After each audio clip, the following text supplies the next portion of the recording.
ನೋಡಿ, ಭಾರತದ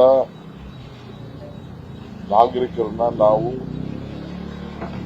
ಕಾಪಾಡಬೇಕು. ಬಹುಶಃ ಲಕ್ಷಾಂತರ ಮಂದಿ ಕೇರಳ, ಕರ್ನಾಟಕ ಎಲ್ಲ ಕೂಡ ಇದ್ದಾರೆ. ಅವನ್ನೆಲ್ಲ ರಕ್ಷಣೆ ಮಾಡಬೇಕು ಅಂತೇಳಿ ಕೇಂದ್ರ ಸರ್ಕಾರವನ್ನ ನಾವು ಒತ್ತಾಯ ಮಾಡ್ತಾ ಇದ್ದೇವೆ. ಈಗಾಗಲೇ ನಮ್ಮ ಡೆಲ್ಲಿ ರೆಸಿಡೆಂಟ್ ಕಮಿಷನರ್ಗೆ ಸಂಪರ್ಕ ಕೇಳಿದ್ದಾರೆ. ನಮ್ಮ ಶಾಸಕರು ಕೂಡ ಇಬ್ಬರು ಸೇರ್ಕೊಂಡಿದ್ದಾರೆ. ಶ್ರೀನಿವಾಸು, ಭೋಜೇಗೌಡರು ಅವರೆಲ್ಲ ಕೂಡ ಇದ್ದಾರೆ. ಎಸಿ ಶ್ರೀನಿವಾಸ್ ಅವರೆಲ್ಲ ಇದ್ದಾರೆ. ನಾನು ಸಂಪರ್ಕಕ್ಕೆ ಟ್ರೈ ಮಾಡ್ತಾ ಇದ್ದೀನಿ, ಸಿಕ್ಕಿಲ್ಲ. ಸೊ ಇರ್ಲಿ, ಎಲ್ಲ ನಾಗರಿಕರು ನಾವು ರಕ್ಷಣೆ ಮಾಡಬೇಕು. ಎರಡನೇದು, ಇದು ಏನು ನಡೀತಾ ಇದೆ ಇದು ಸರಿ ಇಲ್ಲ. ಇದು ನಮ್ಮ ದೇಶ ಶಾಂತಿ. ನಾವು ಯಾವಾಗಲೂ ಶಾಂತಿಗೆ, ತ್ಯಾಗಕ್ಕೆ ಗೌರವನ ಕೊಟ್ಕೊಂಡು ಬಂದಿದ್ದೀವಿ. ಇದಕ್ಕೆ ಇವತ್ತೇನು ಈ ದಾಳಿ ನಡೀತಾ ಇರೋದು, ಆ ಪುಟಾಣಿ ಮಕ್ಕಳು ಪಾಪ ಅವ್ರೇನ್ ಮಾಡಿದ್ರು, ಆ ಮಕ್ಕಳು ಶಾಲೆ ಮೇಲೆ ಈ ರೀತಿ ದಾಳಿ ಮಾಡಿರೋದು ಇದು ಖಂಡನೀಯ. ಸೊ ಅದಕ್ಕೆ ನಾವೆಲ್ಲ ಸೂಕ್ತ ಕ್ರಮ ಕೈಗೊಳ್ಳಬೇಕು.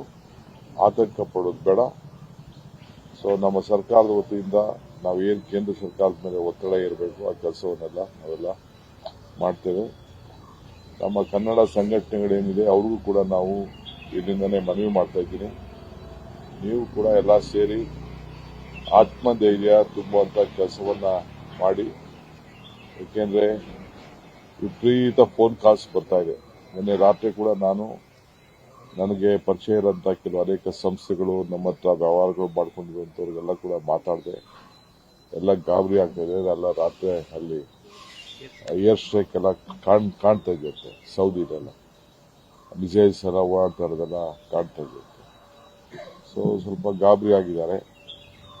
ಸೊ ಪಕ್ಕದಲ್ಲೇ ಇದೆ, ಮಧ್ಯ ಒಂದು ಸೂಯಿಸ್ ಕ್ಯಾನಲ್ ಮಾತ್ರ ಇದೆ. ಸೊ ಅದರಿಂದ ಆತಂಕ ಪಡೋದು ಬೇಡ ಅನ್ನೋದು ನಾನು ಎಲ್ಲ ಮನವಿಯನ್ನು ಇಲ್ಲ. ಅದಕ್ಕೆ ನಮ್ಮ ರೆಸಿಡೆಂಟ್ ಕಮಿಷನರ್ಗೆ ನಮ್ಮ ಸರ್ಕಾರ ಹೇಳಿದೆ, ಚೀಫ್ ಮಿನಿಸ್ಟರ್ ಕೂಡ ಡೈರೆಕ್ಷನ್ ಕೊಟ್ಟಿದ್ದೀವಿ. ನಾವು ಎಲ್ಲರ ಜೊತೆ ಮಾತಾಡ್ತಾ ಇದ್ದೀನಿ. ಸೊ ಇಷ್ಟಿದೆ.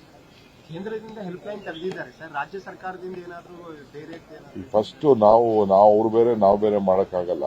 ಏನೇ ಬಂದ್ರೂ ಎಕ್ಸ್ಟರ್ನಲ್ ಅಫೇರ್ಸ್ ಮುಖಾಂತರ ಮಾಡಬೇಕು. ಸದ್ಯಕ್ಕೆ ನಾವು ಸ್ವಲ್ಪ ಅವರೆಲ್ಲ ಧೈರ್ಯ ತುಂಬುವಂತ ಕೆಲಸ ನಾವು ಮಾಡಬೇಕಾಗಿದೆ. With the ongoing incident in the airport of Dubai, how do you see and what is the support for the Karnataka? I just appeal to all people of this country, especially South India. There is a big large number of people working there. Big talent pool is also there. So we should give them protection. We should give them strength. They should not lose their confidence on them. Very big rush is there. All family members are requesting to come back. Lot of institutions are there. Our Indian institutions are there working. So they all are very much panicked. I think that within 2-3 days things will be sorted out. We should be very, though it is a very mind-blowing incident, because our school children at that country has been, it is a very unfortunate, which shouldn't have happened. But anyway, on the international relationship, I don't want, but Karnataka government and the country will stand united to safeguard our Indians. This is our priority. Sir, have any political leaders connected with you with respect yes, to of course, many of them are there. Our MLAs, 2 MLAs, 1 MLC, all of them, whichever party they are, all of them have been stranded at their place. It is not only the MLAs. All citizens of India should be protected, and any lives of this world should not be killed like this merciless, especially the children. It is very unfortunate. will there be